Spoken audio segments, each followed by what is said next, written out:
दोस्तों, क्या आप जानते हैं कि सपने में मरे हुए लोग दिखाई देने से क्या होता है?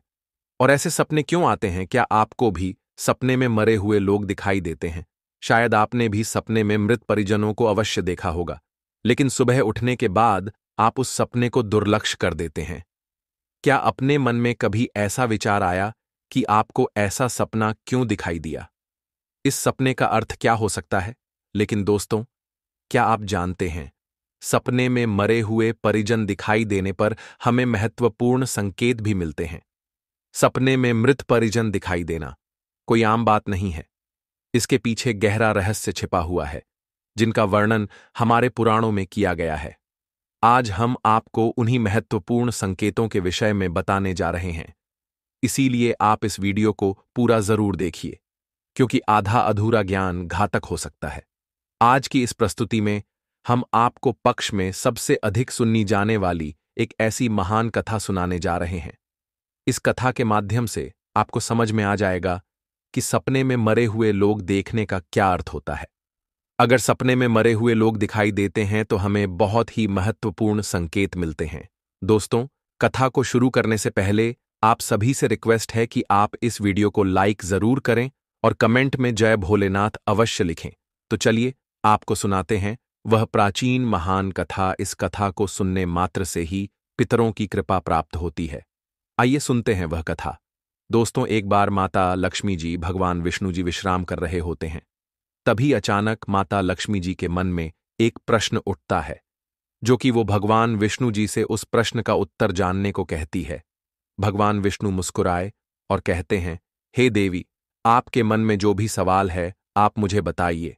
मैं आपके सभी प्रश्नों के उत्तर अवश्य ही आपको देंगे। तब माता लक्ष्मी कहती हैं, हे प्रभु, आप तो संपूर्ण जगत के ज्ञाता हैं तथा न्याय के देवता हैं। आप तीनों लोकों के सभी जीवित और मृत प्राणियों का लेखा जोखा रखते हैं। आपको समस्त चराचर के भूत और भविष्य का भी ज्ञान है। इसीलिए मेरे मन में एक प्रश्न की जिज्ञासा उठी है, जिसे दूर करने की कृपा करें।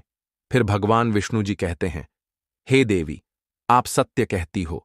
हम तीनों लोकों में निवास करने वाले सभी जीवित और मृत प्राणियों का लेखा जोखा अवश्य रखते हैं, किंतु आपके मन की बात जानना हमारे बस का नहीं है। किंतु अगर आप मुझसे कुछ जानना चाहती हैं तो मैं अवश्य ही आपकी सहायता करूंगा। हे देवी, आपकी जो भी शंका और प्रश्न है आप निसंकोच पूछ सकती हैं। मैं अपने सामर्थ्य के अनुसार उनका जवाब देने का प्रयास अवश्य ही करूंगा। माता लक्ष्मी जी कहती हैं, हे प्रभु, मैं पृथ्वी लोक का भ्रमण करके आई हूं। मैंने पिशाच, प्रेत, कुष्मांड, वेताल, चुड़ैल, पिशाचिनी आदि प्रकार की कई विचित्र चीजें देखी हैं, जो जंगल में निवास करती हैं। इसके साथ ही मैंने देखा है यह सभी दुष्ट शक्तियां मनुष्यों को परेशान करती है, उन्हें दुख देती है। इसका क्या कारण है? ये सभी बुरी शक्तियां मनुष्यों को क्यों परेशान करती हैं? तथा मेरे मन में अन्य एक प्रश्न है कि मनुष्य कई बार सपने में अपने पूर्वजों को देखता है, तो इसका क्या अर्थ होता है? सपने में मरे हुए लोग दिखाई देने का क्या मतलब है? इससे मनुष्य को कौन से संकेत मिलते हैं? मैं समस्त मनुष्य जाति के कल्याण के लिए इन प्रश्नों के उत्तर जानना चाहती हूं।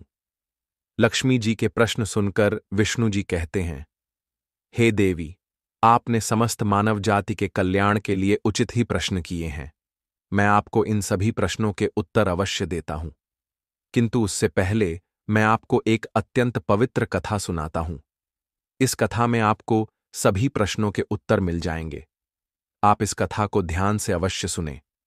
जो भी मनुष्य इस कथा का श्रवण करता है, मैं उसके 32 अपराध माफ करता हूं। तब देवी लक्ष्मी जी कहती हैं, हे प्रभु, आप मुझे वह महान कथा सुनाइए। मैं इसे ध्यान से पूरा अवश्य सुनूंगी। तो दोस्तों, फिर भगवान विष्णु जी देवी लक्ष्मी को यह महान कथा सुनाते हैं। तो चलिए आपको वह कथा सुनाते हैं। आप सभी इस कथा को ध्यान से सुनिए। एक समय की बात है, मध्य देश में एक अत्यंत शोभायमान नगरी थी, जहां पर एक सेठ अपने 4 भाइयों के साथ निवास करता था। उस सेठ का नाम रमण था। उसके 4 भाई सुमन, नंदन, विरचन और विभान थे। सेठ और उसके भाइयों का विवाह हो चुका था और सभी बड़े प्रेम के साथ एक दूसरे के साथ रहते थे। सेठ के पास किसी चीज की कोई कमी नहीं थी। वह और उसके भाई बहुत मेहनती थे और मिलजुल कर व्यापार और खेती करते थे। पूरे नगर में सेठ के जितना कोई धनवान नहीं था। यह सारी संपत्ति सेठ को उसके पूर्वजों से ही प्राप्त हुई थी। सेठ के पूर्वज महादानी और दयावान थे। वे सभी दान धर्म तथा अनेक प्रकार के यज्ञ हवन आदि धार्मिक कार्य किया करते थे। किंतु सेठ कंजूस स्वभाव का था और उसके अंदर पूर्वजों के लक्षण नहीं थे। सेठ न दान धर्म करता और न ही यज्ञ तथा हवन आदि कार्य करता था।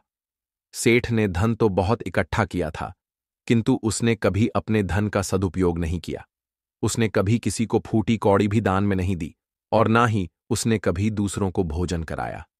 सेठ के पूर्वज तो मंदिरों में भंडारा दिया करते थे, गरीबों को वस्त्र तथा अन्न का दान किया करते थे, लेकिन सेठ ने अपने पूर्वजों का कभी अनुसरण नहीं किया। वह हमेशा ही धन कमाने में और धन का संचय करने में लगा रहता था, जिससे उसके पास बहुत सारी धन संपत्ति तो हो गई, लेकिन उसके पूर्वज उससे बहुत दुखी और नाराज हो गए। फिर पितृपक्ष आया। पितृपक्ष में सभी पूर्वज अपने पुत्रों के द्वारा श्राद्ध और तर्पण की अपेक्षा कर रहे थे, किंतु उनके किसी भी पुत्र ने अपने पूर्वजों के लिए ना श्राद्ध किया और ना ही तर्पण किया। उन्होंने ना दान धर्म किया और ना ही किसी भूखे प्राणी को भोजन कराया। अपने पुत्रों को ऐसी दुष्टता देखकर सभी पितृगण अत्यंत दुखी हुए। सेठ के पूर्वजों को अपने पुत्र का व्यवहार ठीक नहीं लगता था। इसी कारण से वे पितृलोक में भी दुखी ही रहा करते थे। धन कमाने के लालच में सेठ इतना उन्मत्त हो गया कि वह अपने पूर्वजों को भी भूल गया और उसने अपने पूर्वजों का श्राद्ध तथा तर्पण आदि कार्य करना भी बंद कर दिया, जिससे उसके पूर्वजों की आत्मा की तृप्ति नहीं होती थी। वे अपने पुत्र के ऐसे व्यवहार से दुखी रहने लगे। फिर एक दिन उस सेठ के पूर्वज चर्चा करते हैं। वे एक दूसरे से कहने लगते हैं, हमारा बड़ा ही दुर्भाग्य है जो हमारे कुल में इतने स्वार्थी और लालची पुत्रों का जन्म हुआ है। हमारे पुत्र न हमारे लिए श्राद्ध करते हैं और न ही दान धर्म करते हैं। हमारे पुत्रों के कुकर्म के कारण हमारा पतन हो रहा है। इस प्रकार से विचार करके वे सभी पितृ अपने पुत्रों से मिलने के लिए जाने के विषय में सोचने लगते हैं और कहते हैं, हमें यमराज के पास जाना चाहिए। अब वे ही हमारी इस समस्या का समाधान कर सकते हैं। हम सभी यमराज के पास जाकर उनसे हमारे पुत्रों को मिलने के लिए जाने की अनुमति मांगेंगे। फिर सभी पितृगण आकाश मार्ग से उड़ते हुए पितृलोक से यमलोक में यमराज के पास जाते हैं। वहां पर जाकर वे सभी यमराज को नमस्कार करते हैं। पितृगणों को यमपुरी में आया हुआ देखकर यमराज भी उनका स्वागत करते हैं और उनके आने का कारण पूछते हैं। तब सभी पितृ हाथ जोड़कर अपना दुख बताने लगते हैं। वे सभी पितृ यमराज से कहते हैं, हे धर्मराज, हमारे पुत्रों की मति भ्रष्ट हो गई है। हमारे पुत्र न दान करते हैं और न श्राद्ध और न तर्पण करते हैं। उनके अशुभ आचरण से हमारा पतन हो रहा है। वे कभी दान धर्म नहीं करते हैं, जिस कारण से हमारी संतुष्टि नहीं हो रही है। कृपया आप हमें हमारे पुत्रों से मिलने के लिए एक बार जाने दें। हम हमारे पुत्रों को समझाकर लौट आएंगे। उन्हें शास्त्रों का ज्ञान देकर फिर से यमलोक लौट आएंगे। तब यमराज ने उन्हें आज्ञा देते हुए कहा, हे महात्माओं, तुम अपने पुत्र को मिलने के लिए तो नहीं जा सकते, किंतु तुम अपने पुत्र को स्वप्न के माध्यम से संकेत अवश्य दे सकते हो। इसीलिए आप सभी अपने पुत्रों को उनके सपने में जाकर संकेत देकर उन्हें अपना दुख समझा सकते हैं। फिर वे सभी पितृ इस बात पर सहमत हो जाते हैं और एक एक करके अपने सभी पुत्रों के सपनों में जाकर उन्हें दर्शन देते हैं। सबसे पहले वे अपने बड़े पुत्र के अर्थात उस सेठ धर्म के सपने में उसे दर्शन देते हैं और उसे संकेत देते हैं, किंतु उनका बड़ा पुत्र उनके संकेतों को समझ नहीं पाता है। दूसरे दिन जागने पर वह उस सपने को भूल जाता है और अपने पितरों के द्वारा दिए गए संकेतों को भी नजरअंदाज कर देता है। इससे वे सभी पितृगण फिर से निराश हो जाते हैं और फिर सभी पितृगण अन्य पुत्रों के सपनों में जाकर भी उन्हें दर्शन देने लगते हैं तथा उन्हें अनेक प्रकार के संकेत भी देते हैं, लेकिन उनके बाकी पुत्र भी उन संकेतों को दुर्लक्ष्य कर देते हैं। कोई भी अपने पूर्वजों के द्वारा बताए हुए संकेतों को समझ नहीं पाता है, जिससे सभी पितृगण अत्यंत दुखी और नाराज हो जाते हैं। सेठ और उसके भाई धन कमाने के लालच में पूरी तरह अंधे हो चुके थे। उन्हें पूर्वजों के प्राप्त द्वारा दिव्य संकेतों का महत्व कुछ भी नहीं लगता था। किंतु पितरों के स्वप्न में दर्शन देने के कुछ ही दिनों के बाद उस सेठ को व्यापार में नुकसान उठाना पड़ता है। उसे व्यापार में बहुत ज्यादा घाटा होने लगता है, जिससे उसकी सारी धन संपत्ति नष्ट हो जाती है। सभी भाइयों में वाद विवाद और लड़ाई झगड़े होने लगते हैं।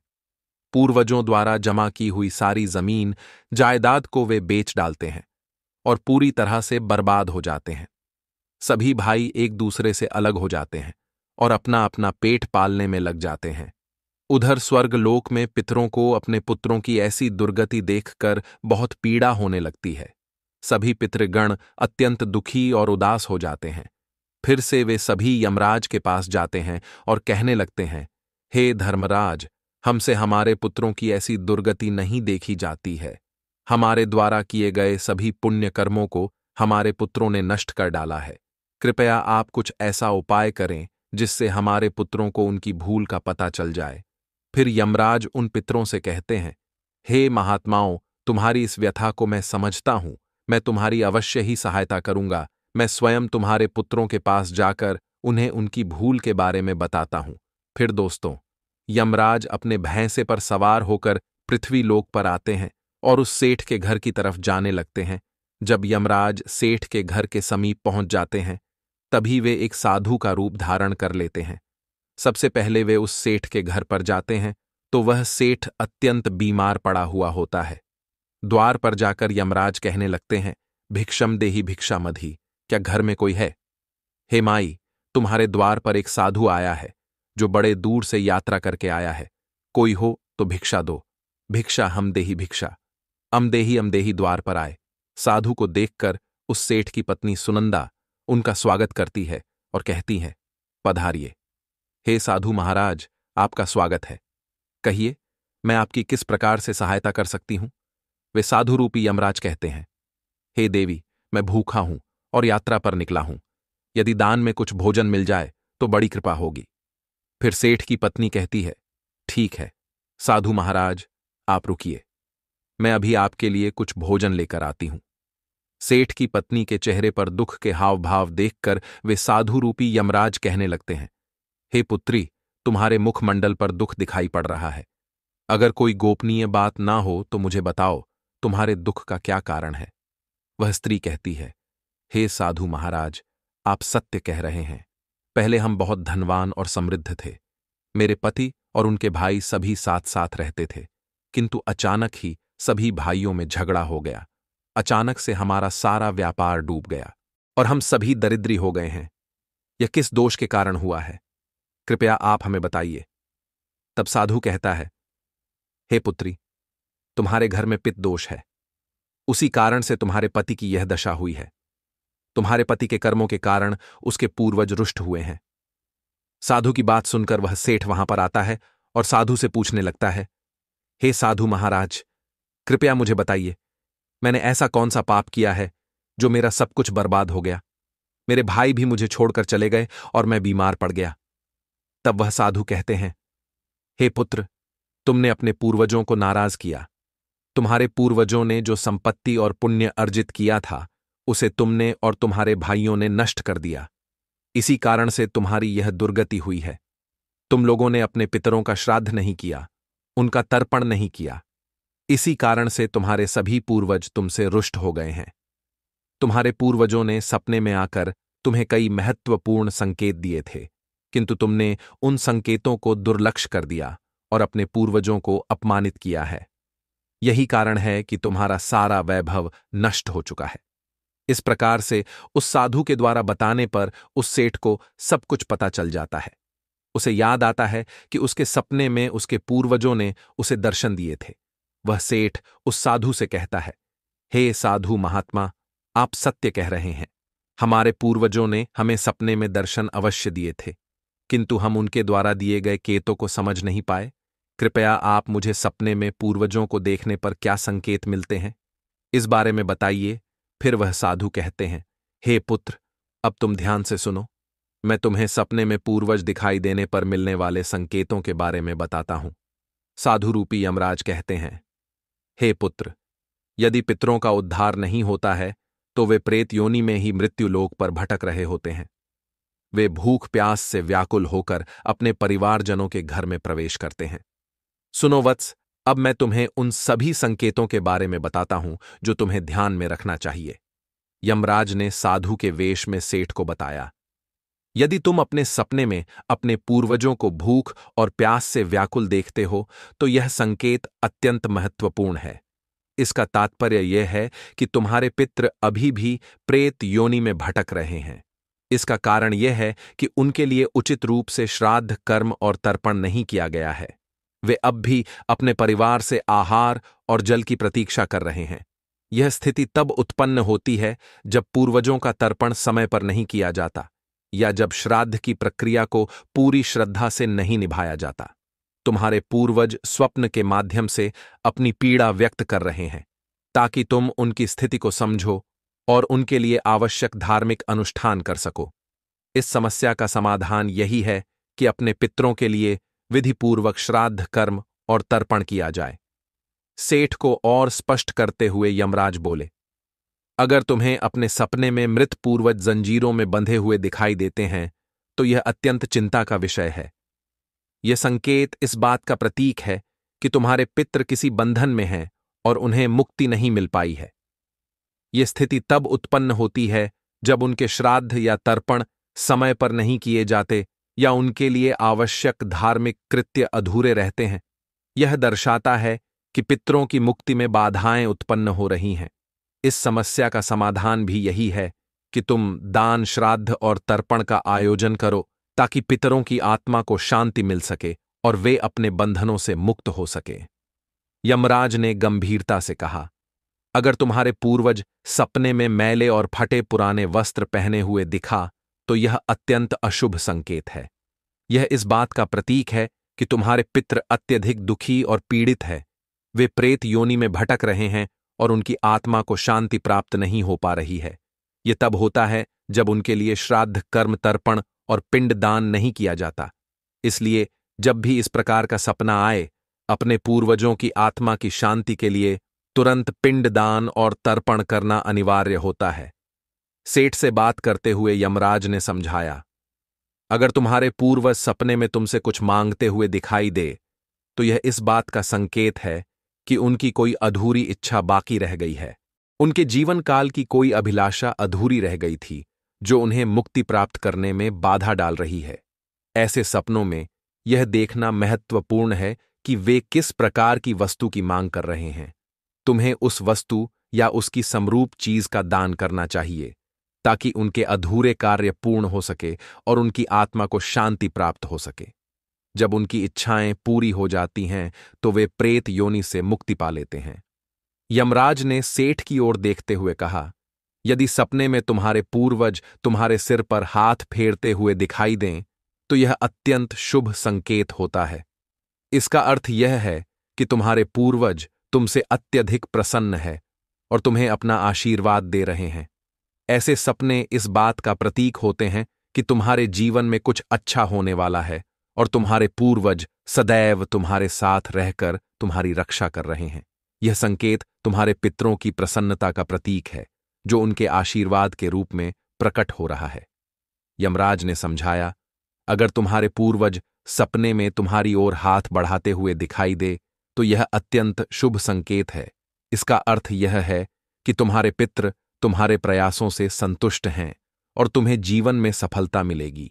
ऐसे सपने दिखना यह दर्शाता है कि तुम्हारे पितृ तुम्हारे साथ हैं और वे तुम्हारी उन्नति और सफलता के लिए आशीर्वाद दे रहे हैं। इस प्रकार के सपने आने पर तुम्हें यह सुनिश्चित करना चाहिए कि तुम सही मार्ग पर चल रहे हो। यमराज ने चिंतित स्वर में कहा, यदि सपने में तुम्हारे पूर्वज अचानक अदृश्य हो जाते हैं तो यह एक अशुभ संकेत होता है। इसका अर्थ है कि तुम्हारे जीवन में कोई संकट आने वाला है और तुम्हें सावधान हो जाना चाहिए। यह सपने इस बात का सूचक है कि निकट भविष्य में कोई बड़ी कठिनाई तुम्हारे सामने आ सकती है। ऐसे सपनों से यह सीख मिलती है कि हमें मानसिक और आध्यात्मिक रूप से किसी भी आने वाले कष्ट के लिए तैयार रहना चाहिए।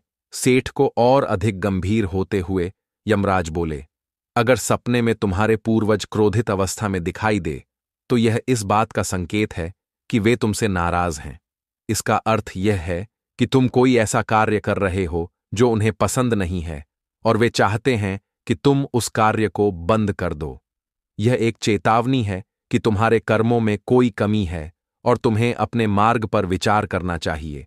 इस प्रकार का सपना आने पर तुम्हें अपने कार्यों की समीक्षा करनी चाहिए और सही मार्ग पर चलने का प्रयास करना चाहिए। यमराज ने दुख भरे स्वर में कहा, अगर तुम अपने सपने में अपने पूर्वजों को रोते हुए देखो तो यह अत्यंत अशुभ संकेत है। इस बात का प्रतीक है कि तुम्हारे जीवन में कोई बड़ा संकट आने वाला है और तुम्हारे पूर्वज उस संकट से बहुत दुखी है। ये सपने इस बात की चेतावनी देते हैं कि तुम्हें सतर्क हो जाना चाहिए और ईश्वर की भक्ति में मन लगाना चाहिए ताकि उस संकट से तुम्हारी रक्षा हो सके। यमराज मुस्कुराते हुए बोले, यदि सपने में तुम्हारे पूर्वज स्वस्थ, प्रसन्न और तेजस्वी दिखाई दे तो यह अत्यंत शुभ संकेत है। इसका अर्थ है कि तुम रे पितरों को मुक्ति मिल चुकी है और वे तुमसे प्रसन्न हैं। ऐसे सपने इस बात का संकेत होते हैं कि तुम्हारे पितृ तुम्हें आशीर्वाद दे रहे हैं और तुम्हारे जीवन में सुख, शांति और समृद्धि आने वाली है। यह संकेत यह दर्शाता है कि तुम सही मार्ग पर हो और तुम्हारे पूर्वज तुम्हारी प्रगति से संतुष्ट है। यमराज ने चेतावनी भरे स्वर में कहा, अगर पितृपक्ष के दौरान तुम्हें सपने में घोड़ा, हाथी, बैल या कोई विकृत मनुष्य दिखाई दे तो यह इस बात का संकेत है कि तुम्हारे पितरों की मुक्ति नहीं हुई है और वे अब भी प्रेत योनि में भटक रहे हैं। यह इस बात का भी संकेत है कि वे तुमसे अत्यंत दुखी हैं। ऐसे संकेत मिलने पर तुम्हें तुरंत पितरों की संतुष्टि के लिए दान और श्राद्ध करना चाहिए ताकि उनकी आत्मा को शांति मिल सके। अंत में यमराज बोले, यदि तुम्हें सपने में कोई जानवर जैसे कुत्ता, बैल, गाय या अन्य पशु मनुष्य की तरह बात करते हुए दिखाई दें तो यह अत्यंत विचलित करने वाला संकेत है। इसका अर्थ यह है कि तुम्हारे पितरों की आत्मा को शांति नहीं मिल रही है। यह इस बात का संकेत है कि तुमने उनके लिए आवश्यक धार्मिक कृत्य अधूरे छोड़े हैं। इस स्थिति में तुम्हें तर्पण, पिंड दान या अन्य धार्मिक अनुष्ठान करके अपने पितरों की आत्मा की शांति के लिए प्रार्थना करनी चाहिए। तब वह साधु कहता है, हे पुत्र, यदि तुम्हें भी इस प्रकार के सपने दिखाई पड़े हैं तो तुम्हें अपने पूर्वजों को प्रसन्न करने के लिए दान, धर्म, तर्पण, श्राद्ध आदि कर्म करने चाहिए, जिससे तुम्हारे सभी कष्ट दूर होंगे। उस साधु की बात सुनकर उस सेठ को अपनी गलती का एहसास हो जाता है और वह तुरंत ही अपने भाइयों के पास जाता है और उन्हें साधु के द्वारा बताई हुई बात बता देता है। फिर सभी भाइयों को समझ में आ जाता है कि उनके पूर्वज उन्हें सपने में आकर संकेत दे रहे थे। फिर वे सभी भाई मिलकर नदी के तट पर जाते हैं और अपने पूर्वजों के लिए श्राद्ध, तर्पण, दान, धर्म आदि कार्य करते हैं और अपने पितरों को संतुष्ट करते हैं। फिर एक दिन उनके पूर्वज उनके सपने में आकर उन्हें दर्शन देते हैं और उन्हें नाना प्रकार के संकेत देते हैं। वे सभी संकेत शुभ होते हैं। अपने पितरों के द्वारा शुभ संकेत प्राप्त होने पर उन सभी भाइयों का जीवन खुशियों से भर जाता है। उनके सभी रोग और दोष समाप्त होते हैं। वे फिर एकजुट होकर रहने लगते हैं और खूब तरक्की करते हैं। भगवान विष्णु जी लक्ष्मी जी से कहते हैं, हे देवी, जब मनुष्य के पूर्वज संतुष्ट हो जाते हैं तब मनुष्यों को अनेक प्रकार के संकेत प्राप्त होते हैं। अब मैं तुम्हें उन शुभ संकेतों के विषय में बताता हूं। यदि सपने में मृत परिजन सिर पर हाथ फिरा हुए दिखाई देते हैं, इस सपने का अर्थ यह है कि वे बहुत अध प्रसन्न हैं। पूर्वज यह संकेत दे रहे हैं कि उस मनुष्य के जीवन में कुछ बहुत ही अच्छा होने वाला है। यदि पूर्वज मनुष्य की ओर हाथ बढ़ाते हुए दिखाई देते हैं तो पूर्वज यह संकेत दे रहे हैं कि मनुष्य जो भी काम कर रहे हैं उससे वे संतुष्ट है और उसे उस कार्य में अवश्य ही सफलता प्राप्त होगी। यदि सपने में पूर्वज स्वस्थ दिखाई देते हैं, उनके मुखमंडल पर तेज दिखाई देता है और उनके वस्त्र चमकीले और सफेद रंग के होते हैं, तो उन पितरों को मुक्ति मिल चुकी है, ऐसा समझना चाहिए। अगर सपने में पूर्वज दूर आकाश में बादलों पर बैठे हुए दिखाई देते हैं तो यह शुभ संकेत है। मनुष्य के पूर्वज अत्यंत प्रसन्न है और उसे आशीर्वाद दे रहे हैं।